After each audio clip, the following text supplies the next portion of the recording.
દિવાળી અગાઉ પોલીસની આતિશબાજી સુરતના વરાછામાં રહેણાંક વિસ્તારમાં ધમધમતા ગોડાઉનમાં 95 લાખના ફટાકડા કર્યા કબજે।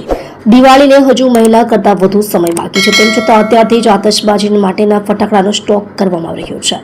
ત્યારે વરાછા પોલીસે રહેણાંક વિસ્તારમાંથી ફટાકડાનું ગોડાઉન ઝડપી પાડ્યું હતું।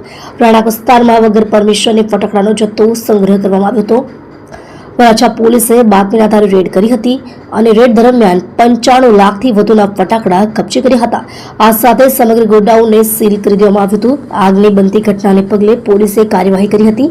ફટાકડાનું ગોડાઉન ચલાવતા ઈસમો પાસે કોઈ પરમિટ પણ ન હતી। હાલ તો પોલીસે 2 સગા ભાઈઓની ધરપકડ કરી છે, જ્યારે એક ભાઈને વોન્ટેડ જાહેર કર્યો છે। છૂટક ફટાકડાનો જથ્થો હતો।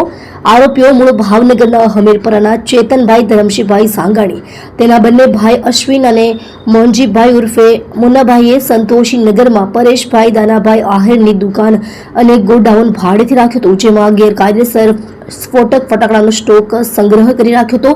ફાયર સેફ્ટીના સાધનો નહીં રાખી લોકોની જિંદગી જોખમમાં મૂકી હતી। આ અંગે વરાછા પોલીસને બાતમી મળતા રેડ કરી હતી, જેમાં સ્ફોટક પદાર્થ, અલગ અલગ કંપનીના ફટાકડાના ખાખી કાર્ટૂન અને અલગ અલગ કંપનીના છૂટક ફટાકડા અંદાજે 95,17,000નો જથ્થો મળી આવ્યો હતો।